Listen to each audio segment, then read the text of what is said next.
Bismillahirrahmanirrahim. Assalamualaikum warahmatullahi ta'ala wabarakatuh. Alhamdulillahi rabbil alamin. Wassalatu wassalamu ala ashrafil anbiya wal mursalin wa ala alihi wa sahbihi ajma'in. Qala rabbi shrah li sadri wa yassir li amri wahlul 'uqdatam min lisani yafqahu qawli. Subhanaka la ilma lana illa ma 'allamtana innaka antal alimul hakim. Wala hawla wala quwwata illa billahil aliyil azim. Wala hawla wala quwwata illa billahil aliyil azim. Alhamdulillah, sedang penonton muslimin muslimat yang dirahmati Allah sekalian, pertama sekali dan selama-lamanya malah sama-sama kita panjatkan kesyukuran kita kepada Allah Subhanahu wa taala, kerana dengan limpah kurniaannya dapat sama-sama sekali lagi pada petang ini kita bertemu secara live. Kita bertemu secara live di aplikasi TikTok. Yang mana petang ini kita akan sambung kembali muzakarah kitab ini, kitab Risalah Al-Misbahul Munir. Kitab yang sangat popular, sangat terkenal di kalangan para pelajar pondok, khususnya di pondok-pondok di Malaysia ini. Yang mana kitab ini, Misbahul Munir, adalah kitab yang membahaskan, yang membicarakan berkaitan sifat-sifat Allah, sifat-sifat Rasul, dan perkara-perkara yang berkaitan dengan akidah Ahli Sunnah wal Jamaah, yang mana mempelajarinya adalah wajib ke atas tiap-tiap mukallaf, sama ada lelaki ataupun perempuan, mengetahui, wajib belajar hingga mengetahui serta i'tiqad di dalam hati mereka. Itulah kewajipan kita yang dipanggil wajib syarak. Apa maksud wajib syarak? Ma yuthabu ala fi'lihi wa yu'aqabu ala tarkihi. Dijanji dengan pahala sekiranya kita mempelajari, dan dijanji dengan seksa sekiranya kita meninggalkan belajar. Sidang penonton muslimin muslimat yang dirahmati Allah sekalian, jadi petang ni kita akan sambung kembali, masih lagi dalam bahasan sifat yang ke-13, iaitu sifat kalam. Yang mana pagi tadi kita dah bahas sifat kalam, tapi tak habis lah. Jadi kita akan sambung, masih lagi dalam bahasan sifat kalam. Ingat balik bahasan kita pagi tadi. Jadi kalam ni dalam ilmu tauhid, bila disebut sifat kalam, dia terbahagi kepada 4 bahagian, 4 makna sifat, 4 makna kalam tersebut. Yang pertama dipanggil dengan kalam ismi. Kalam ismi dengan makna perkata. Kalam ismi dengan makna perkata, iaitu sifat yang maujudi, sifat yang ada sungguh pada zat Allah Ta'ala. Dengan sifat itulah Allah Ta'ala berkata. Yang kedua, kalam dengan makna masdari. Kalam dengan makna masdari, iaitulah berkata, diri berkata tu. Yang mana berkata itu adalah amrun i'tibari. Amrun i'tibari maknanya kita faham saja, benda tidak wujudi, tidak ada lah. Kalau kita tengok balik muka surat tadi, kalam yang kedua dengan makna kalam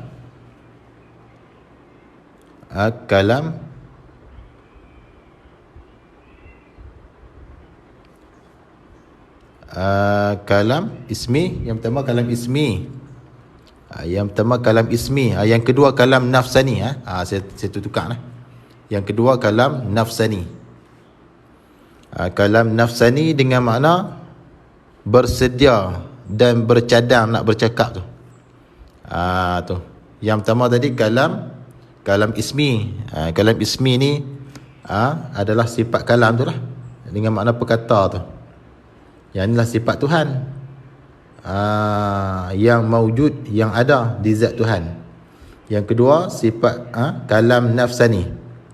Kalam nafsani ni iaitulah kalam dengan makna sedia dan mencadang bagi bercakap dan berkata tu. Jadi yang ni dipanggil maka kalam ini tidak ada juga. Hanya amrun iktibari. Bercadang berkata tu dipanggil amrun iktibari. Dia tak ada lah, dia cuma reti saja. Dan yang ketiga dinamakan kalam masdari, itulah kalam dengan makna bercakap, berkata-kata dengan sifat perkata tu lah. Kalam ini pula adalah baru dan tidak ada bendanya, maksudnya amrun iktibari juga. Jadi kalam nafsani dengan kalam masdari ini adalah perkara yang amrun iktibari, perkara yang reti jua, bukanlah diri perkara tu ada, sungguh sahaja, perkara sungguh sahaja dipanggil. Dan yang keempat pula kalam dengan makna kalam lafzi, iaitulah kalam dengan makna perkataan. Selepas daripada bercakap tu dia keluar perkataan yang berhuruf, yang bersuara, yang boleh didengarkan selepas daripada berkata tu. Baik, yang tu bahasan pagi tadilah. Kemudian kita sambung petang ni muka surat 28 lah. Muka surat 28. Qala musannif rahimahullahu ta'ala wa nafa'ana bi ulumihi fid darain amin. Dan bagi sifat kalam itu, sifat kalam tu lah dengan makna perkata tu, sifat kalam dengan makna kalam ismi tu, sifat yang ada sungguh di zat Allah Ta'ala tu. Tiga ta'aluk. Tiga ta'aluk. Ta'aluk ni mana apa? Ta'aluk ni maknanya menuntut sifat kali yang kedua. Yang pertama menuntut sifat untuk duduk di zat, dan yang kedua menuntut sifat untuk buat kerja. Jadi untuk yang kedua tu.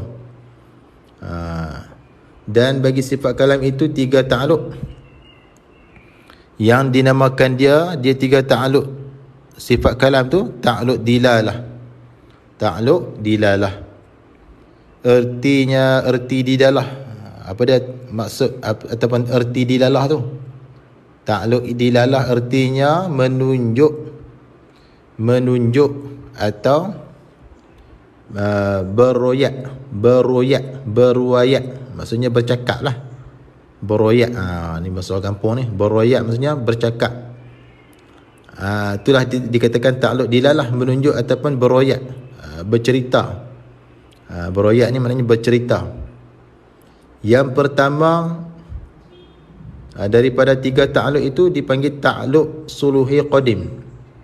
Ta'aluk suluhi qadim iaitu ta'aluk suluhi qadim tu patut padan beroyat, yakni bercakap ataupun bercerita ia Allah tu lah pada sedia kala lagi, yakni di azali lagi. Maknanya ta'aluk yang pertama ta'aluk suluhi qadim, iaitulah patut padan beroyat ataupun bercakap ataupun bercerita ia Allah pada sedia kala lagi, iaitulah di azali, patut dan padan lah kalau Allah Ta'ala tu nak bercerita, nak bercakap ataupun nak beroyat. Tu ta'aluk yang pertama dipanggil ta'aluk suluhi qadim bagi sifat kalam. Yang keduanya daripada tiga ta'aluk sifat kalam, ta'aluk tanjizi qadim. Ta'aluk tanjizi qadim iaitu ta'aluk tanjizi qadim tu benda apa? Berlaku dan luluskan persediaan bagi berkata-kata pada sedia kala. Yang inilah dipanggil kalam nafsani. Kalam nafsani lulus pada sedia kala bagi nak berkata-kata tu, nak bercadang nak berkata tu. Nak bercadang siap dah, nak berkata tu tapi tak berkata lagi lah, baru duk bercadang. Lulus dan berlaku dan lulus dah persediaan bagi berkata-kata pada sedia kala lagi tu, lulus dah. Yang tu dipanggil ta'aluk tanjizi qadim. Lulus sedia kala maknanya bercadang nak bercakap tu pada sedia kala lagi, dipanggil ta'aluk tanjizi qadim bagi sifat kalam. Yang ketiganya daripada tiga ta'aluk sifat kalam tu, ta'aluk tanjizi hadis. Ta'aluk tanjizi hadis iaitulah dilulus dan melakukan perkataan. Maknanya lulus dah, bercakap tu dah lulus dah, berlaku dah bercakap tu, yang membawa kepada terbit perkataan dengan suruh, seperti perintah solat, perintah puasa dan macam-macam lagi lah perintah daripada Allah Ta'ala. Atau tegah, jangan berzina, jangan macam-macam lah, jangan berbunuh dan sebagainya. Tegah, suruhan tegah, yang ni suruhan perintah. Atau cerita-cerita, yang ni cerita-cerita kisah-kisah umat dahulu-dahulu, kisah-kisah Nabi, kisah-kisah Rasul kepada makhluk. Maknanya tu dipanggil kalam. Ta'aluk kalam yang ketiga tanjizi hadis, lulus dan berlaku dah perkataan tu. Maknanya dah bercakap dah dengan suruhan atau tegahan atau cerita-cerita kepada makhluk. Maknanya lulus tu ketika makhluk tu ada lah. Ketika ni makhluk tu timbul dah. Yang tu dipanggil ta'aluk kalam tanjizi hadis. Inilah yang tersebut tadi ni, tiga ta'aluk bagi kalam. Tiga tugas ta'aluk ni, kita kata tugas bagi kalam. Qala musannif, dan bermula dalil, yakni percaman, bukti atas ada sifat kalam pada Allah Ta'ala, pada zat Allah Ta'ala itu, khabarnya ialah kita fikir. Kita fikir, yakni fikir dengan akal lah. Dan tilik. Tilik ni maksudnya lepas fikir. Lepas fikir lagi. Maksudnya fikir berkali-kali. Kalau bahasa mudah kata, fikir masak-masak. Tu. Fikir dan tilik kepada makhluk ini. Fikir dan tilik kepada makhluk ini. Jikalau ni dalam bahasa Arab panggil in syartiyah. Dia berhajat kepada jawab. Jawab dia ni nescaya. Jikalau, mana kalau lah fardu takdir, padahal benda tak berlaku pun, kita kata ni nak buat dalil kalau. Jikalau tidak ada sifat kalam pada Allah Ta'ala, nescaya nak jawab. Nescaya adalah ia Allah tu bisu. Kalau lah Allah Ta'ala tu tidak ada sifat kalam dengan makna perkata, nescaya adalah Allah tu bisu. Sebab perkata dengan bisu ni berlawanan, dua perkara yang berlawanan, tidak boleh duduk sekali. Ad-diddani la yajtami'ani, dua perkara yang berlawanan tidak boleh duduk sekali. Jadi kalau fardu takdir Allah tu tidak ada perkata, nescaya adalah ia Allah tu bisu. Dan jika ada ia Allah tu bisu, kalau Allah Ta'ala tu bisu, nescaya ada pada Allah Ta'ala tu satu penyakit. Kalau Allah tu bisu, nescaya ada pada Allah Ta'ala tu satu penyakit. Penyakit apa? Penyakit bisu tu lah, yang menjadi kekurangan atas Allah Ta'ala. Yang mana bisu itu sendiri adalah penyakit yang menyebabkan Allah Ta'ala tu jadi kekurangan. Dan iaitu penyakit yang menjadi kekurangan atas Allah Ta'ala tu mustahil. Akal kita tak boleh nak terima. Akal kita tak boleh nak terima. Kata Allah Ta'ala tu ada penyakit yang menyebabkan Allah tu jadi kekurangan. Kerana apa? Mustahil. Kerana membawa kepada lemah. Lemahlah kerana Allah tu berhajat kepada Tuhan yang lain pula yang nak menghilangkan penyakit tersebut, iaitulah penyakit bisu itulah. Tu. Maka apabila ia Allah lemah kerana ada penyakit bisu itulah, nescaya tidak ada suatu daripada makhluk ini. Nescaya tak ada lah makhluk ini. Sebab yang nak menjadikan makhluk ini adalah orang yang berkuasa. Orang yang lemah tak boleh. Tapi dalil kata Allah Ta'ala tu tak lemah, kita tilik tengok pada makhluk ni dengan musyahadah, dengan pandangan mata kepala kita, makhluk tu ada siap dah. Maknanya Tuhan tidak bisu, Tuhan tidak ada penyakit, Tuhan tu berkuasa. Tu maksudnya. Dan iaitu tidak ada sesuatu daripada makhluk ini itu batil, karut. Sebab apa? Kerana makhluk ini sudah ada dengan musyahadah. Sebab makhluk ni kalau kita tengok ada siap dah dengan pandangan mata kepala kita. Tu. Maka tak kalau begitu, maka tetaplah Allah Ta'ala tidak bisu. Tidak bisu tu yakni pada sedia kala lagi tak bisu. Maksudnya ada sifat perkata tu sedia kala lagi ya. Dan sabitlah, tetaplah sifat kalam yakni perkata itu padanya pada Allah Ta'ala yakni pada sedia kala lagi. Sifat kalam tu ada pada Allah Ta'ala. Itulah pengakuan yang sebenarnya. Pengakuan yang mengatakan Allah Ta'ala ada sifat kalam pada sedia kala lagi dan Allah itu tidak bisu sedia kala lagi, adalah pengakuan yang sebenar, yang betul, yang muafakat, yang bersamaan ia pengakuan tersebut dengan pengakuan Allah Ta'ala sendirilah. Pengakuan kita tu sama sebiji, serupa dengan pengakuan Allah Ta'ala, seperti firman-Nya Allah Ta'ala, wa in ahadun minal musyrikin istajaraka faajirhu hatta yasma'a kalam Allah thumma ablighu ma'manah. Surah At-Taubah ayat 6. Artinya dan okey, sebentarlah.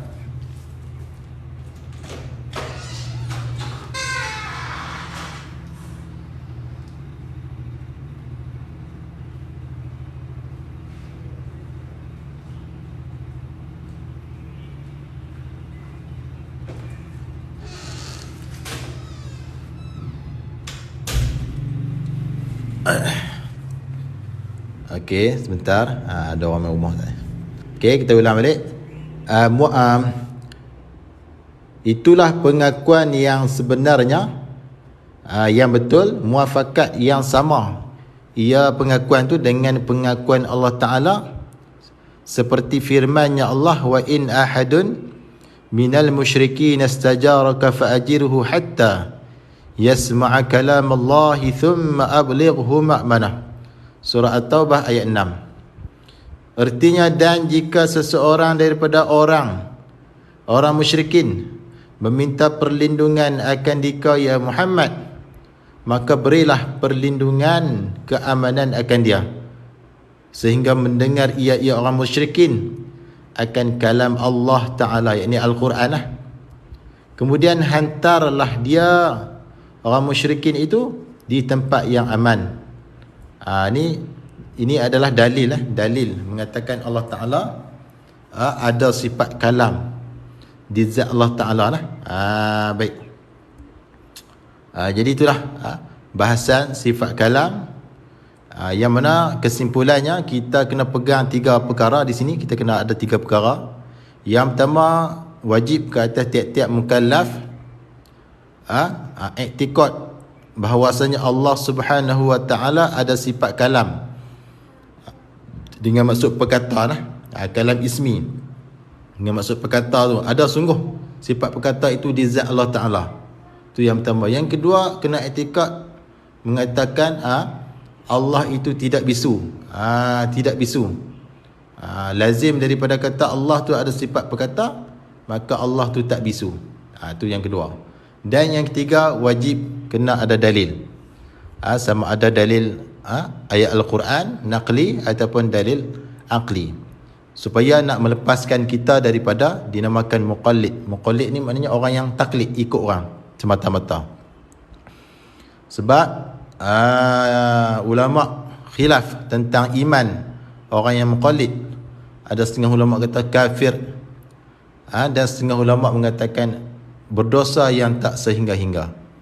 Jadi pastikan kita kena ada dalil. Tiap-tiap satu sifat tu kena ada dalil lah. Jadi dalil di sini kita dah sebut dah tadi.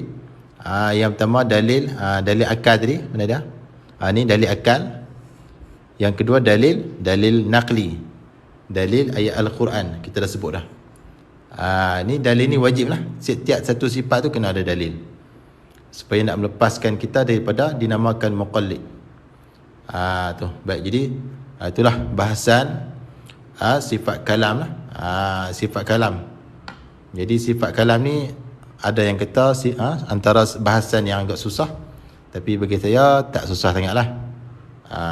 Bagi yang mengaji dah tak susah lah. Kalau yang tak pernah mengaji itu susah lah. Baik, insyaAllah. Esok kita akan sambung pula pada bahasan yang seterusnya.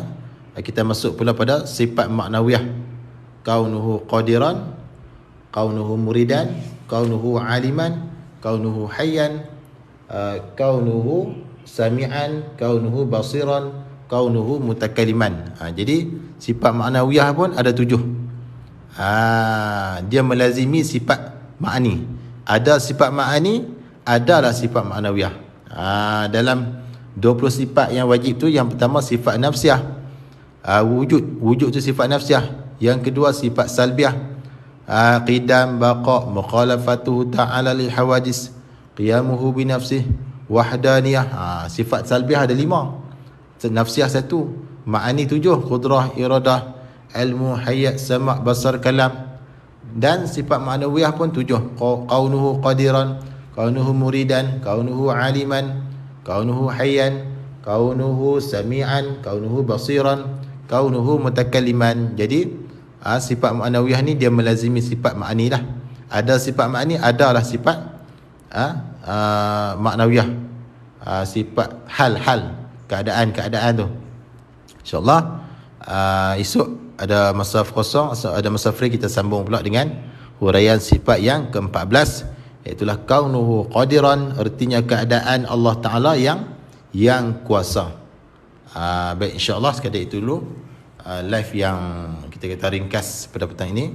Mudah-mudahan sedikit sebanyak menambahkan ilmu kita berkaitan dengan sifat kalam lah. Yang nak tengok rakaman boleh tengok di YouTube. Saya ada upload di YouTube.